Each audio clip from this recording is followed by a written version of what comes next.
بسم اللہ الرحمن الرحیم الصلاة والسلام علیک یا سیدی یا رسول اللہ وعلی آلک واصحابک یا سیدی یا حبیب اللہ الصلاة والسلام علیک یا سیدی یا رسول اللہ وعلى آلك وأصحابك يا سيدي يا نبي الله الصلاة والسلام عليك يا سيدي يا رسول الله وعلى آلك وأصحابك يا رحمة للعالمين صلی اللہ علیہ وسلم۔ تمام تعریفیں، سب طرح کی تعریفیں اللہ ہی کے لیے، تمام تعریفیں، سب طرح کی تعریفیں رب کائنات ہی کے لیے ہیں، جس نے آدم علیہ السلام سے مخلوق کو پیدا فرمایا، اور درود ہو، سلام ہو اس ذات عالی پر، اس ذات پاک پر جنہیں اللہ تبارک تعالی نے سب سے پہلے پسندیدہ بنایا۔ وہ میرے آقا و مولا ہیں، وہ میرے مرشد پاک کے آقا ہیں، وہ ہم تمام غلاموں کے آقا ہیں۔ وہ اس کائنات کے مرکز اور خوبصورتی کے تخت پر جلوہ فرما ہے۔ وہ اس کائنات کے مرکز اور خوبصورتی کے تخت پر جلوہ فرما ہے۔ وہ تمام انبیاء علیہ السلام پر آخری ہو، وہ اول بھی ہیں، وہ آخر بھی ہیں، آپ ظاہر بھی ہیں، باطن۔ اے اللہ، وہ تیری ساری مخلوق میں، ساری کائنات میں، تیری خالقیت کے کل دائرے میں سب سے بہتر ہے۔ اے اللہ، ان پر ہمیشہ ہمیشہ درود و سلام ہو۔ اے اللہ، ان پر ہمیشہ ہمیشہ درود و سلام ہو۔ اللہ تبارک تعالیٰ کا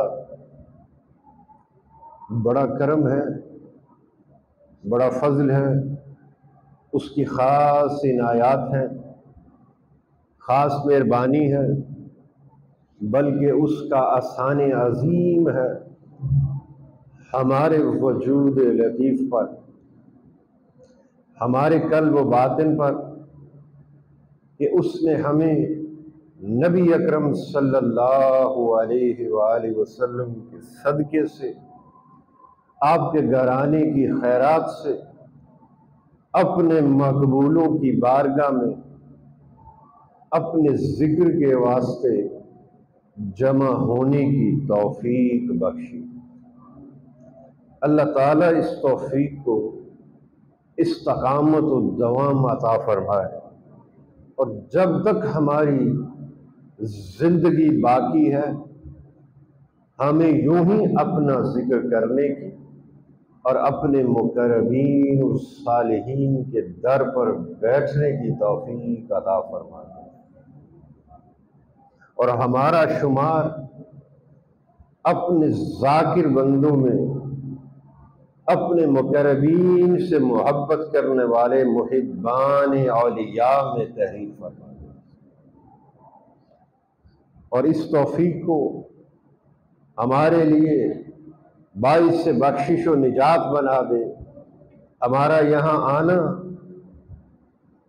تیرا ذکر کرنا اور تیرے حبیب صلی اللہ علیہ وآلہ وسلم پر درود پاک پڑھنا، حلقہ ذکر، حلقہ درود قائم کرنا، اپنی بارگاہ میں مقبول بھی فرما لے، اور ہمارے لیے اس کو سلسلہ اور وسیلہ نجات بنا دے۔ اور یہ جو لمحات یہاں پر گزارے، یاد رہے کہ یہ وہ لمحے ہیں جو آپ کی بخشش کا ذریعہ بن جائے. انسان خطاؤں کا پتلا ہے، بشری وجود کے تقاضے ہیں، اور جب انسان بندہ بن جاتا ہے، انسان بن جاتا ہے، بشریت کا پیکر بن جاتا ہے، تو پھر اس کے اندر کمی کجی کا عنصر پیدا ہوتا ہی ہوتا ہے. کیونکہ بندہ کسے کہتے ہیں؟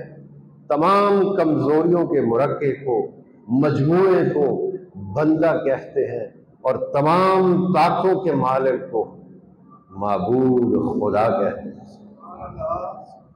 جس جگہ کمزوریاں ہی کمزوریاں ہوں، نقص ہی نقص ہو، اسے کیا کہتے ہیں؟ یہ بندہ ہے. کس کا بندہ ہے؟ وہ جو ہر نقص سے ہی پاک اور منزہ اور لطیف. میرے الفاظ پر ذرا غور کیا کریں، اس کے اندر بہت سے راز چھپے ہوئے ہیں، اور جس قدر آپ کو سمجھ میں آ گیا تو پھر کمی آپ کے اپنے من کے اندر باقی نہیں ہے. تو فرمایا کہ یہ کیا ہے؟ یہ بندہ ہے. کس شے کا مرکہ ہے؟ یہ کمزوریوں کا مرکہ ہے. تمام نقص اس کے اندر پائے جاتے ہیں، مگر یہ بندہ ہے کس کا؟ یہ ایک خیال ہے، یہ ایک فہم ہے. جب بندہ اس سے محروم ہوتا ہے تو فقط نقص ہی نقص ہوتا ہے. میری اس بات کو بڑی توجہ کے ساتھ، بندہ کیا ہے؟ اس کی اصل کیا ہے؟ تمام کمزوریاں ہیں، تمام نقص اس کے اندر ہے، کمی کا عنصر اس کے اندر، کجی کا پہلو اس کے اندر ہے. مگر فرمایا یہ بندہ کس کا ہے؟ یہ تو سمجھ میں آ گئی کہ بندہ کمزوریوں کا نام ہے. اب یہ بندہ ہے کس کا؟ تو فرمایا اس منزہ اور لطیف ذات کا. یہ ایک فہم ہے، ایک شعور ہے. جب بندہ اس فہم سے، اس شعور سے محروم ہوتا ہے تو تمام کمزوریاں اس کے سامنے کھڑی ہو جاتی ہیں. وہ گھر سے نکلتا ہے تو کمزوری اس کے سامنے، وہ نماز میں کھڑا ہوتا ہے تو نقص اس کے بیچ میں آ جاتے ہیں. اس کی نماز کامل نہیں ہوتی، اس کا ذکر کامل نہیں ہوتا. مگر فرمایا جب میرے ہونے کا شعور تجھے تیرے دل کے اندر داخل ہوتا ہے تو دھیان تیرا میری طرف جب پڑتا ہے تو میں ہر نقص سے پاک ہوں اور ہر کمزوری سے پاک ہوں، منزہ اور لطیف ہوں. جب دھیان مجھ پر پڑتا ہے تو پھر تیرے وجود کو بھی پاکیزگی عطا ہوتی ہے. پہلے نقص سے تھا، نقص سے پاک نہ تھا. جو بھی عبادت کرتا وہ نقص سے والی ہوتی، کامل نہ ہوتی، اس کے اندر کمزوری رہتی. مگر فرمایا کہ جب تجھے تیرے بندہ ہونے کا احساس مل گیا، شعور مل گیا، فہم مل گیا، اور پھر خیال آیا میں بندہ ہوں کس کا، تو جب میری طرف متوجہ ہوا تو میں ہر شے سے، ہر عیب سے، ہر نقص سے پاک ہوں، منزہ اور لطیف ہوں. جب تیرا دھیان مجھ پر پڑا تو پھر تیرے دل کو ہر نقص سے پاک فرما دیتا ہوں. تیری کیفیت پھر بدل جاتی ہے جب تجھے میرے ہونے کا احساس آ جاتا ہے اور تجھے یہ خیال آ جاتا ہے کہ میں بندہ ہوں، اپنے رب کا بندہ ہوں. تو یہ خیال آ جانا دل کے اندر دل کی زمین کو سیراب بھی کر دیتا ہے، پاک بھی کر دیتا ہے، اور تمام نقص سے، کمزوریوں سے اسے بے نیاز کر دیتا ہے. یہ جو اللہ تبارک تعالیٰ نے قرآن پاک فرقان حمید کے اندر ارشاد فرمایا، کہہ دو کہ ہم اللہ کے رنگ میں رنگے، کہہ دو کہ ہم اللہ ہی کے رنگ میں رنگے ہیں. اور اللہ کے رنگ سے بڑھ کر کس کا رنگ ہے؟ اللہ سے بہتر رنگ ساز کون ہے؟ اب یہ جو رنگ ہے، یہ رنگ کسے کہتے ہیں؟ یہ اس کی صفات ہے. اللہ کے رنگ سے مراد کیا ہے؟ بولو، صفات الہیہ. اللہ تعالیٰ کی صفات کو فرمایا رنگ سے مراد میری صفات ہے، میری صفت ہے. کہہ دو کہ ہم، اب اس کے معنی خاص کو لے کر چلتے ہیں، کہہ دو کہ ہم اللہ کی صفات سے رنگے ہوئے. اب یہ جو میں نے اس سے قبل بات کی یہ اس کی تصدیق کے واسطے میں اللہ ہی کے کلام سے یہ مثال قائم کر رہا ہوں، ایک نص قائم کر رہا ہوں۔ تو فرمایا کہ کہہ دو کہ ہم اللہ ہی کے رنگ میں رنگے ہیں، یعنی پہلے تو بندہ تھا، تمام نقص تیرے اندر تھے، تمام خرابیاں تیرے اندر تھی، کمزوریاں تیرے اندر تھی، مگر جب تجھے میرے ہونے کا احساس مل گیا، ایمان کی دولت تیرے قلب کے اندر جب داخل ہوئی اور تیرے سوچ و فہم کے اندر یہ شعور پیدا ہوا کہ میں بندہ ہوں مگر اس پاک ذات کا جو ہر عیب ہی سے پاک ہے، منزہ اور لطیف ہے، جب یہ کیفیت مل گئی تو پھر کیا ہوا؟ اس لمحے میرا رنگ میرے بندے کے دل پر چڑھ جاتا ہے۔ اب اس کے رنگ سے مراد کیا ہے؟ فرمایا میرے رنگ سے مراد میری صفات ہے۔ پھر جیسے میں بے نیاز ہوں، میں اپنے بندے کو اس کی طبیعت و حال کے مطابق، اس کے ظرف کے مطابق پھر کیا کرتا ہوں؟ اس کے دل کو بھی بہت سی چیزوں سے بے نیاز کر دیتا ہوں۔ پہلے درجے کے اندر کیا؟ میں اس بندے کے وجود کو پاکیزگی عطا کر دیتا ہوں، تمام نقص اس کے اندر سے جو خامیاں ہیں وہ نکل بار ہو جاتی ہے اور اس کا وجود پاکیزہ ہو جاتا ہے۔ پھر اس کی دل کی زمین کو پاک کر دیتا ہوں، پھر اس کی دل کی زمین پر میرا رنگ چڑھ جاتا ہے، یعنی میری صفات اس کے دل کے اندر آ جاتی ہے۔ اس بندے کے دل کے اندر وہ جو ایک پیمانہ ہے، ایک ظرف ہے، جتنی طاقت والا ہے، جتنی وسعت والا ہے، اس کی دل کے پیمانے کے مطابق میری صفات اس کے دل پر اترتی ہیں اور پھر وہ رنگ چڑھ جاتا ہے۔ جیسے میں بے نیاز ہوں، پھر میں اس بندے کو بھی بہت سی چیزوں سے بے نیاز کر دیتا ہوں، منزہ اور لطیف بنا دیتا ہوں، اس کی دل کی کیفیات کو بہتر کر دیتا ہوں۔ اب یہ جو دل ہے، ایک دل تو وہ ہے، اس اولیاء کرام اللہ والوں نے، اللہ کے مقربین نے دل کی کیفیات بیان فرمائی، دل کے مرتبے بیان فرمائے اور درجے بیان فرمائے اور اس کی حالت اور کیفیت کا ذکر فرمایا۔ تو فرمایا کہ دل 3 طرح کے ہوتے ہیں، بڑی توجہ طلب بات۔ دل 3 طرح کے ہوتے ہیں۔ ایک دل تو وہ ہے جو اس دنیا کا، اس کرۂ ارض کا طواف کرتا رہتا ہے، اس سے معلق رہتا ہے۔ ایک دل وہ دل ہے، فرمایا کہ جو اس دنیا کے گرد چکر لگاتا ہے اور اس دل یعنی نفسانی خواہشات کا وہ اتباع میں تابع ہوتا ہے۔ مجھے صبح سے شام تک اس بندے کا دل جو مرتبہ اول ہے، وہ اس کا دل اس دنیا کے گرد گھومتا رہتا ہے اور خواہشات نفسانی کے گرد گھومتا رہتا ہے۔ مجھے ایسا گھر مل جائے، مجھے ایسی سواری مل جائے، مجھے دنیاوی ساز و سامان مل جائے، مجھے دنیا کی راحت و سکون کا میرے لیے مہیا سامان ہو جائے، وہ سارا دن اس کا دل جو ہے وہ اس دنیا کی خواہشات نفسانی کے گرد گھومتا رہتا ہے۔ پھر فرمایا کہ ایک دل ایسا ہے جو اخروی نعمتوں کا طواف کرتا ہے۔ اب بندہ تو زمین پر ہی ہے نا، زمین پر ہی رہتا ہے، زمین پر ہی چلتا ہے، اس کے سارے معاملات زمینی ہیں، مگر فرمایا اس کی دل کی کیفیات پر توجہ کر، وہ بڑی اعلیٰ ہے۔ وہ تو زمینی تھا، اس کا دل بھی زمین کا پجاری تھا۔ اب کیا ہے؟ یہ ایسا بندہ ہے کہ جسے میرا شعور مل گیا ہے، جس کے دل کے اندر ایمان کی دولت آ گئی ہے، وہ کیا ہے؟ وہ دل اخروی نعمتوں کے ساتھ جڑ جاتا ہے۔ وہ نماز کے اندر بھی، وہ اپنے گھر بار کے اندر بھی، وہ دنیا کے کاموں کے اندر بھی جب ہوتا ہے تو اس کا دل اخروی بہتریوں اور نعمتوں کے ساتھ جڑا ہوتا ہے، اور وہ اللہ تعالیٰ سے اخروی نعمتوں کا طالب رہتا ہے، اللہ تعالیٰ سے جنت کا طالب رہتا ہے، غلمان کا طالب رہتا ہے، الغرض اخروی نعمتوں کا طالب۔ پھر فرمایا کہ گھٹیا سے اٹھ کر اعلیٰ کی طرف اس کا دل پرواز کرتا ہے۔ پھر ایک ایسا دل بھی ہے، فرمایا جو میں اپنے مقربین اور صالحین کو عطا فرما دیتا ہوں۔ وہ دل کیا ہے؟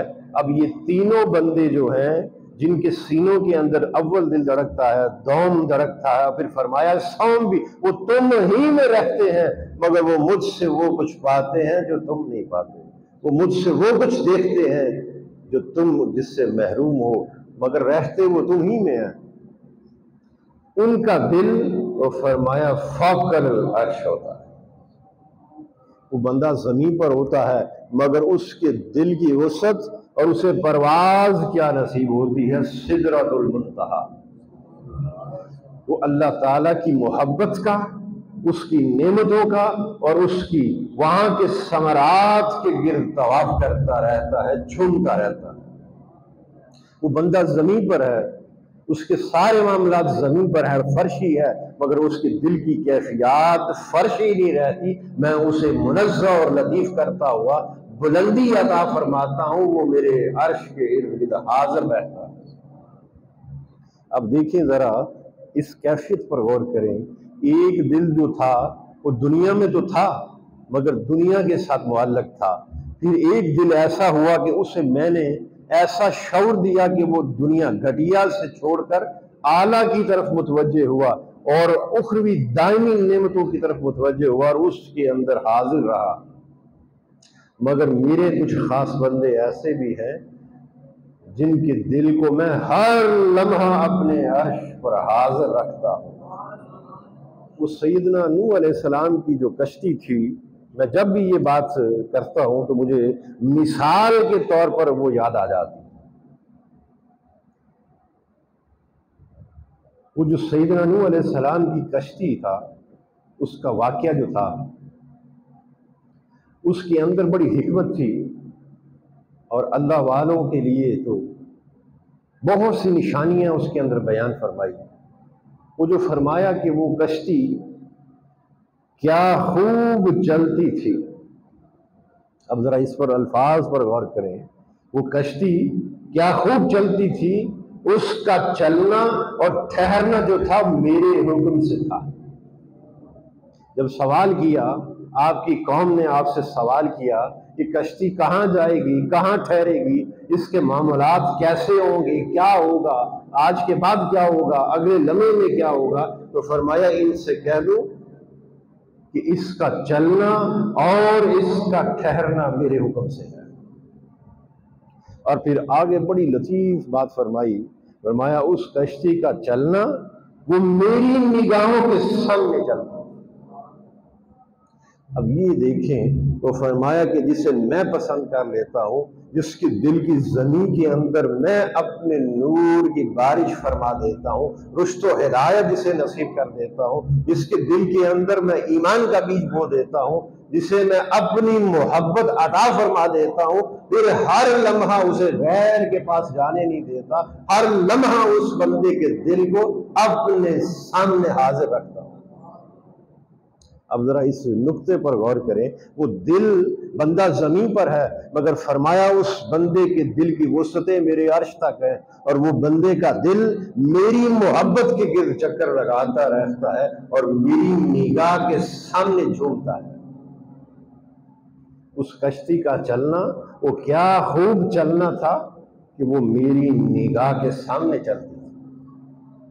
تو جو دل اللہ کی بارگاہ میں حاضر ہو اور ہمہ وقت اس کی بارگاہ میں حاضر بھی رکھتا ہو، اس کا ذاکر بھی ہو اور اس کی محبت کے گرد جھومتا مست و بے خود پکارتا ہو۔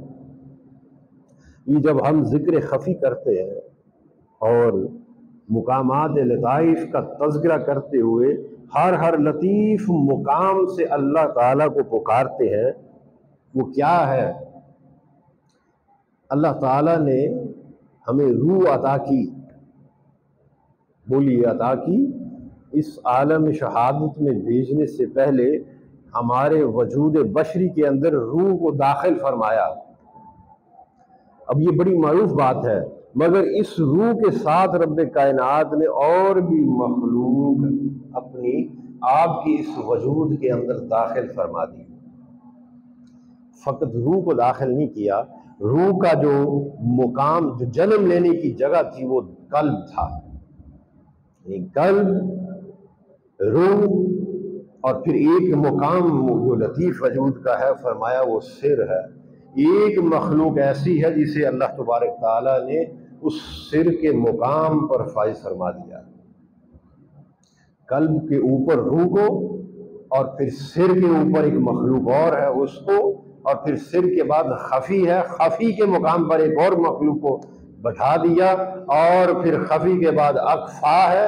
پھر یہ اس بشری وجود کے مقامات نفس آ جاتا ہے، پھر سلطان الاذکار آ جاتا ہے. ان ساتوں کے ساتوں لطیف وجود کے اندر، یہ ساتوں کے ساتوں لطائف کے اوپر ایک ایک مخلوق کو بٹھا رکھا ہے، بسا رکھا ہے. وہ فرمایا نا کہ ایک جہاں تو وہ ہے اے بندے جس میں تم رہتے ہو، مگر ایک جہاں میں نے تیرے اندر بھی بسا رکھا ہے. کوئی غور کرنے والا ہے، کوئی اپنے من کے اندر توجہ کرنے والا، وہ جس نے اپنے من کو بہتر کر لیا وہ اولیاء صالحین کہلایا. جس کے دل کی زمین بہتر ہو گئی، جس کے مقامات لطائف بہتر ہو گئے، اللہ کے ذاکر بن گئے، وہ اس کے ذکر کی اسے توفیق نصیب ہو گئی. تو وہ فرمایا یہی تو وہ لوگ ہیں جنہیں میں اپنے مقربین کی فہرست میں شامل کر لیتا ہوں.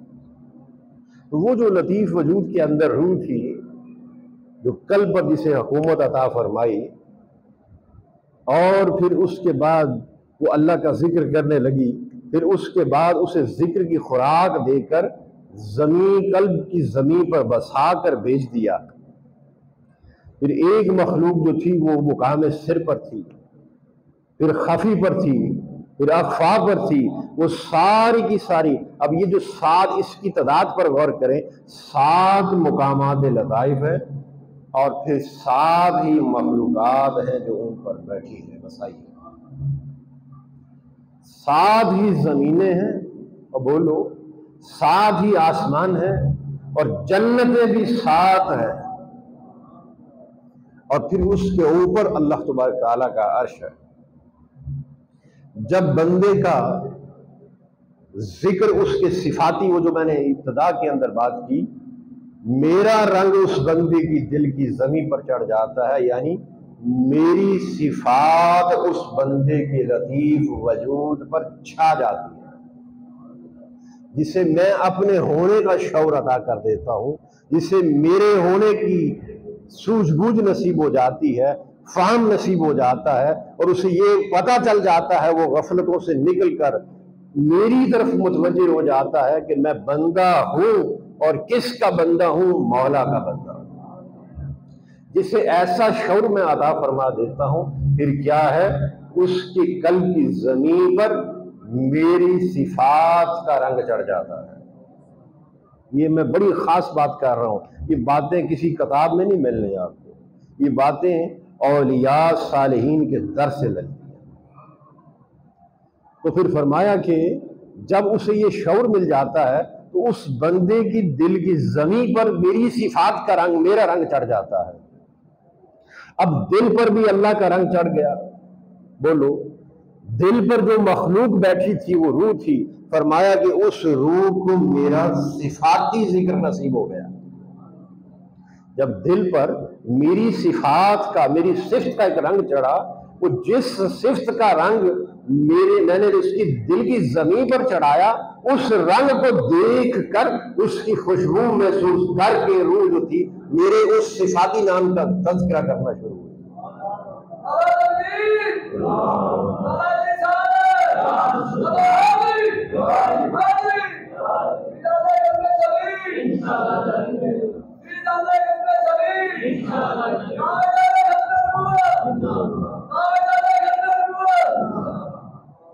تو پھر فرمایا کہ اس کے دل کی زمین پر جس صفت کا رنگ چڑھا، اور جب چڑھا تو پھر کیا ہوا؟ اس زمین پر بسنے والی مخلوق جو روح تھی، وہ روح میری اس صفاتی نام کی ذاکر ہوئی.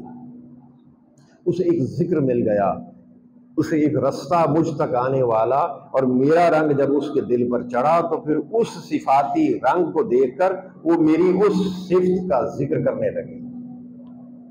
اسی طرح پھر جب اس کی دل کی جڑ پر میں نے اپنے وہ جو فرمایا نا کہ میں جسے پسند فرما لیتا ہوں پھر اس بندہ خاص کے دل کی جڑ پر اپنے نور کی بارش فرما دیتا ہوں۔ یہ دیکھیں نا کہ جو بیج ہے، جو میں نے کچھ جمعہ بعد پہلے بات کی تھی کہ محبت کا بیج دل کی زمین پر اللہ تعالیٰ بو دیتے ہیں، تو جیسے ہم کسی پھل پھول یا پودے کا بیج زمین پر بوتے ہیں تو پھر کیا کرتے ہیں؟ سب سے پہلا کام کیا کرتے ہیں؟ وہ لوگ اسے پانی دیتے ہیں۔ بولیے نا، جب کسی پھل پھول کا کسی پودے کا بیج بویا جائے کسی جگہ پر تو بونے کے بعد سب سے پہلے کیا کرتے ہیں؟ بولو نا، پانی دیتے ہیں۔ فرمایا جب بندے کو میں چن لیتا ہوں اپنی محبت کے واسطے تو سب سے پہلے اس بندے کے دل کی زمین پر اپنی محبت کا بیج بو دیتا ہوں۔ اب جب بیج بو دیا پھر فرمایا جسے میں پسند فرما لیتا ہوں اس کی دل کی جڑ پر وہ جو پانی تھا میں اپنے نور کی بارش فرماتا ہوں۔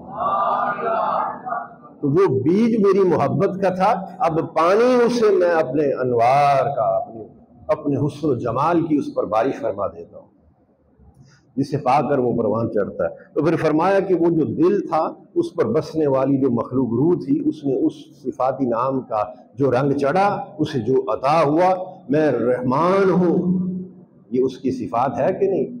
بولو نا، میں مثال کے طور پر سمجھا رہا ہوں۔ تو اس کا وہ رحیم ہے، یہ اس کی صفت ہے کہ نہیں؟ جب اس کو دل کی زمین پر یہ صفت چڑھی تو وہ یا رحیم یا رحمان روح کہنے لگی۔ روح کو میرا ذکر نصیب ہوا مگر ذکر صفاتی تھا، اور وہ کیا تھا؟ جس صفت کا رنگ چڑھا بس وہ رحمان اور رحیم کا تذکرہ کرنے لگی۔ اس کے اوپر سر تھا، مقام سر پر پھر میری ایک اور صفت کا رنگ چڑھ گیا۔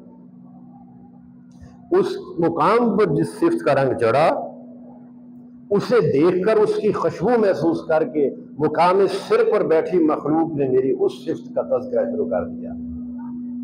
اب ذکر جدا جدا ہے، رنگ بھی یہاں بولو جدا جدا ہے، اور اسے بڑی توجہ کے ساتھ سنیں۔ یہاں ذکر بھی جدا ہے اور یہاں رنگ بھی جدا ہے۔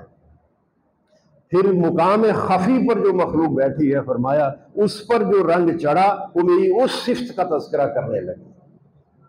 پھر مقام اخفا پر جو مخلوق بیٹھی ہے اس پر جس صفت کا رنگ چڑھا بولیے وہ میرا وہ تذکرہ کرنے لگا۔ پھر نفس ہے، نفس کو جو رنگ نصیب ہوا اور ان کی اتباع، وہ مقامات لطائف کی جو ان کی اتباع ملی اور وہ ان کی اتباع میں آیا، نفس لوامہ اور پھر نفس مطمئنہ بنا، اسے جو رنگ نصیب ہوا، اسے جو اچھے اخلاق نصیب ہوئے، بشری وجود سے جو خیر کا چشمہ پھوٹا، وہ اس کو دیکھ کر وہ میرے اس صفاتی نام کا تذکرہ شروع کیا۔ پھر مقام کیا تھا؟ وہ آخری مقام سلطان الاذکار، انسان کا لواں لواں جو ہے وہ اس سلطان الاذکار کے اندر اکٹھا ہو جاتا ہے۔ آگ، پانی، ہوا، مٹی، یہ ساری چیزوں کا بشری وجود مرکب ہے کہ نہیں؟ بولو، جہاں آگ بھی آ جائے، پانی بھی آ جائے، ہوا بھی آ جائے، مٹی بھی آ جائے، ساری چیزیں جہاں کٹھی ہو جائیں اس مقام لطیف کو کہتے ہیں سلطان الاذکار۔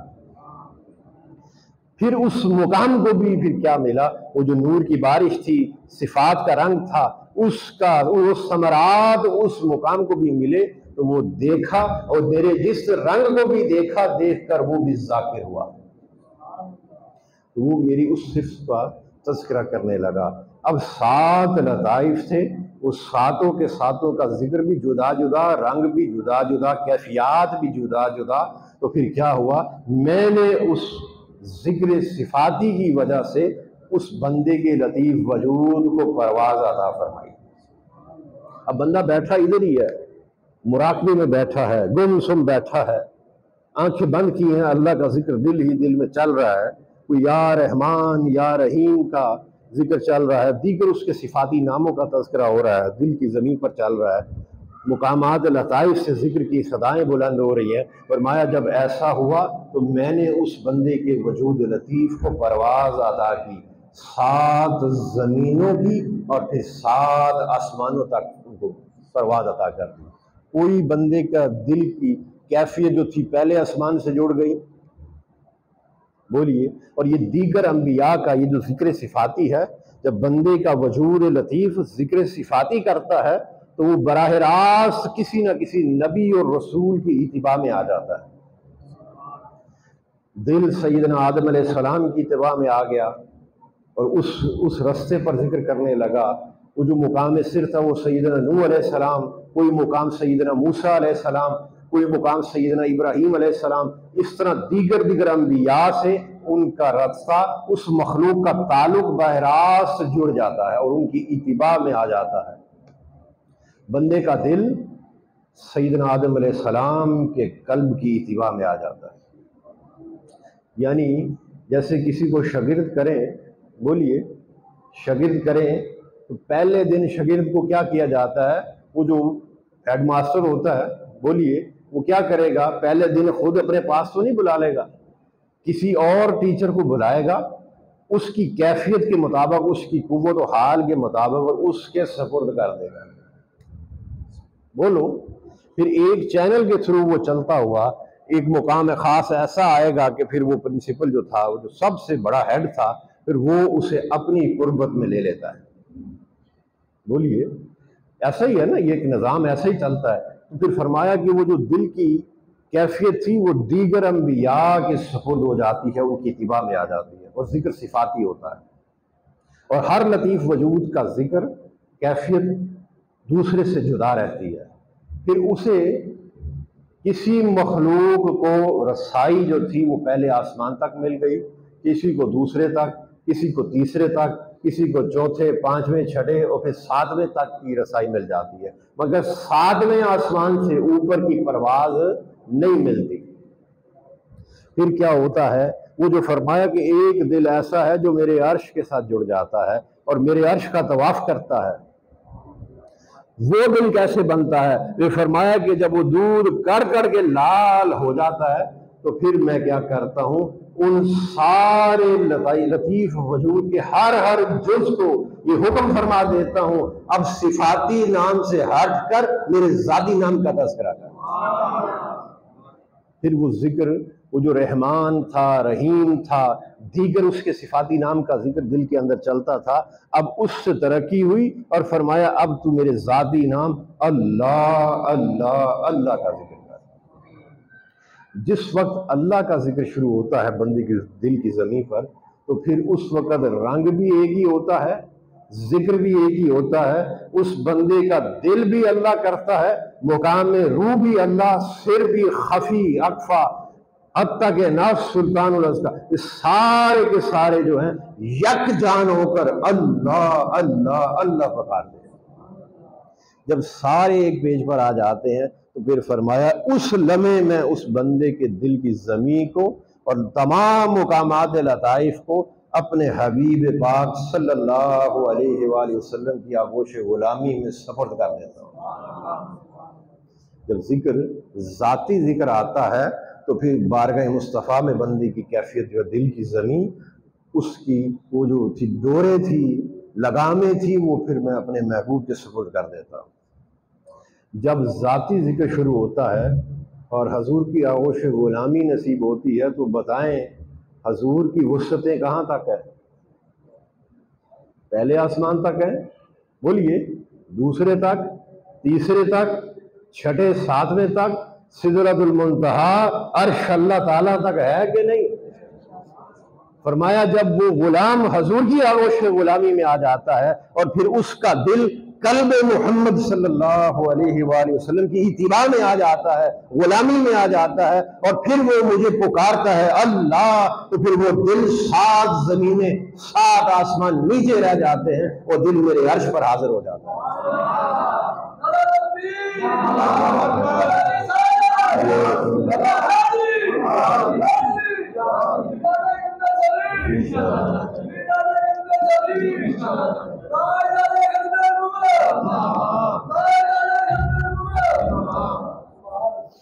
تو پھر کیا ہوتا ہے؟ پھر جہاں جہاں تک میرے آقا کی وسعتیں ہیں پھر حضور اپنے غلام پر بھی ویسی شفقت فرماتے ہیں.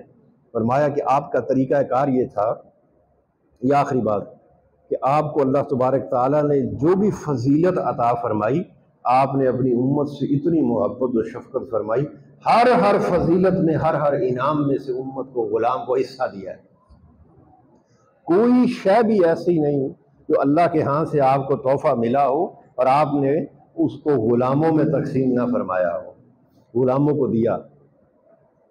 تو وہ جو ایک بڑی معروف آیت کریمہ ہے کہ اللہ اور اس کے فرشتے نبی اکرم صلی اللہ علیہ وآلہ وسلم پر درود بھیجتے ہیں، اے ایمان والو تم بھی آپ پر کثرت کے ساتھ درود بھیجو اور خوب کمال ادب سے سلام بھیجو۔ جب یہ آیت کریمہ نازل ہوئی تو سیدنا ابو بکر صدیق رضی اللہ تعالیٰ عنہ آپ عرض کرنے لگے، یا رسول اللہ صلی اللہ علیہ وسلم، آقا آپ نے اپنی امت سے اتنی محبت و شفقت فرمائی کہ اللہ تعالیٰ نے آپ کو جو کچھ عطا فرمایا آپ نے اس میں سے امت کو، غلاموں کو حصہ دیا ہے۔ اب یہ جو شان آپ کو عطا فرمائی ہے کہ اللہ آپ پر درود پڑھتا ہے، اس کے فرشتے آپ پر درود پڑھتے ہیں اور غلاموں کو بھی حکم ہے، اس شان اور اس فضیلت اور اس مقام سے بھی کوئی حصہ ملے گا؟ یہ جو اگلی آیت جو میں اس کے ساتھ مطابقت رکھتی ہے، اس کے ساتھ جوڑتا ہوں، تو پھر اللہ پاک نے اسی لمحے ابھی جواب فرمایا نہیں تو اللہ پاک نے وہی نازل فرما دی اور کہا، اے جبرائیل جا کے یہ خبر سنا دے کہ میرا محبوب اس میں سے بھی حصہ غلامانو دے گا۔ اب وہ کیا ہے؟ اگلی آیت جو میں اس کے ساتھ جوڑ دیتا ہوں کیونکہ مطابقت ہے، وہ فرمایا کہ اور اللہ مومنین پر درود بھیجتا ہے۔ سونے پر درود بھیجتا ہے، مگر اس درود کا فرق ہے، سونے پر درود بھیجنا آپ کی عظمت کو بلند کرنا ہے، اور پھر فرمایا اور اللہ مومنین پر درود بھیجتا ہے۔ کیوں بھیجتا ہے؟ تاکہ انہیں اندھیروں سے نکال کر روشنی میں لے آئے۔ اللہ کا حضور پر درود بھیجنا کیا ہے؟ دیکھیں نا، اس کا ذرا معنی دیکھیں، معنی کے اندر فرق ہے، معنوی طور پر فرق ہے، مگر اسے الفاظ پر غور کریں۔ اللہ حضور پر درود بھیجتا ہے اور پھر فرمایا میں حضور کے غلاموں پر بھی درود بھیجتا ہوں۔ حضور پر درود بھیجنے کا معنی یہ ہے کہ میں اپنے محبوب کی عظمتوں کو بلند فرماتا ہوں، آپ کی شانیں بلند کرتا ہوں، اور حضور کے غلاموں پر درود بھیجنا یہ ہے میرا درود حضور کے غلاموں پر جب آتا ہے تو پھر کیا ہے، میں اس کو اس کے نتیجے میں اندھیروں سے نکال کر روشنی میں، نور میں لے آتا ہوں۔ اب یہاں پر آخری بات جو اس کا بڑا لطیف نقطہ، بڑا ایک لطیف، وہ کیا ہے؟ وہ فرمایا کہ اللہ تعالیٰ کی ذات نہیں، فقط یہی فرمایا نا کہ میں اللہ مومنین پر درود بھیجتا ہے، یہ تو نہیں فرمایا کہ صبح بھیجتا ہے، بولیے شام کو بھیجتا ہے، رات کو بھیجتا ہے، وقت نہیں فرمایا۔ فقط کیا فرمایا؟ اللہ مومنین پر بولیے درود بھیجتا ہے، وقت نہیں بیان فرمایا کہ میں کس وقت بھیجتا ہوں۔ اور جب میں درود بھیجتا ہوں تو پھر بندے کو اندھیروں سے نکال لیتا ہوں اور نور میں داخل کر دیتا ہوں۔ باری تعالیٰ تو کس وقت بھیجتا ہے؟ حضور کے غلاموں پر، ایمان والوں پر، مومنین پر تیرا درود کس لمحے آتا ہے؟ اور فرمایا راز کی بات یہ ہے کہ دیکھو میں اپنے بندوں پر درود اس وقت بھیجتا ہوں جب بندے میرے محبوب پر درود بھیجتے ہیں۔ وہ جو فرمایا نا، جس نے ایک مرتبہ میرے مصطفیٰ پر درود بھیجا، اللہ پاک نے کیا فرمایا؟ میں اس کے 10 گناہ معاف کرتا ہوں، اس کے نامہ اعمال کے اندر 10 نیکیاں لکھتا ہوں، اس کے 10 درجے بلند فرماتا ہوں۔ بات یہاں نہیں رکتی، فرمایا پھر میں پلٹ کر انہی الفاظ سے 10 مرتبہ اس بندے پر درود پڑھتا ہوں کہ اے میرے مصطفیٰ پر درود پڑھنے والے اور میرے مصطفیٰ کے غلام، میں رب ہو کر 10 مرتبہ تجھ پر درود پڑھتا ہوں، اور میرا درود پڑھنا کیا ہے؟ تجھے نور میں داخل کرنا ہے۔ پھر نور والے تھے درود پڑھے ہے نا، بولو ایک مرتبہ نور والے پر درود پڑھا ہے، اب میں کیا کروں گا؟ میں اس نور والے کے صدقے سے تجھ پر 10 مرتبہ درود بھیجوں گا، اور میرا درود بھیجنا تجھے نور والے میں کی خدمت میں، آغوش غلامی میں، نور میں داخل کرنا ہے۔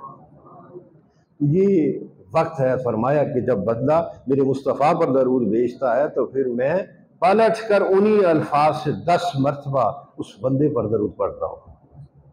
تو جتنا درود پڑھیں گے بولیے ایک مرتبہ پڑھا تو 10 نیکیاں بھی مل گئی، 10 خطائیں معاف کر دی گئی، اور 10 درجے بلند کر دیے گئے، اور 10 مرتبہ اللہ پاک نے درود پڑھ لیا، اندھیرے چھٹتے چلے گئے، دل کی زمین سے حجابات ہٹتے چلے گئے، اور نور کی بارش آتی چلی گئی۔ وہ نور آتا کب ہے؟ وہ جو اس سے پہلے میں نے کہا، اللہ پاک نے فرمایا میں جسے پسند، بولو نا ذرا، اس کے سارے رخ تو دیکھو، اس بات کے، اس عظمت تو دیکھو، میں جسے پسند کر لیتا ہوں اس کی دل کی جڑ پر نور کی بارش فرماتا ہوں۔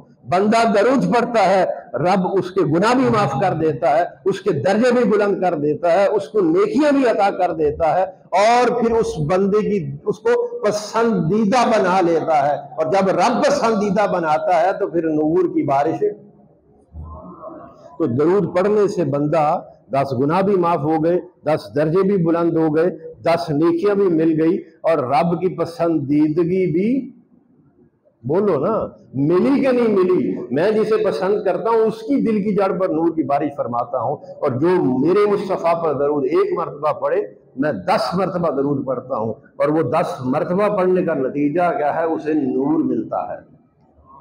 تو 1 مرتبہ درود پڑھنے سے بندے کے گناہ بھی معاف ہو گئے، اور درجے بھی بلند، اس کے نامہ اعمال کے اندر نیکیاں بھی آ گئی، اور اس بندے کی دل کی زمین پر نور کی بارش، بولو، آئی کہ نہیں آئی؟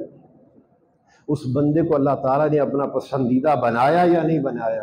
اور جس بندے کی روٹین ہی ایسی ہو، وہ صبح بھی درود پڑھتا ہو، شام کو بھی درود، اور جب بھی دیکھو وہ درود درود، ہلکا درود اپنے آپ ہی میں قائم رکھتا ہو، جسے ایسی توفیق مل جائے وہ بندے اللہ کے پسندیدہ بندے نہیں تو اور کیا ہے؟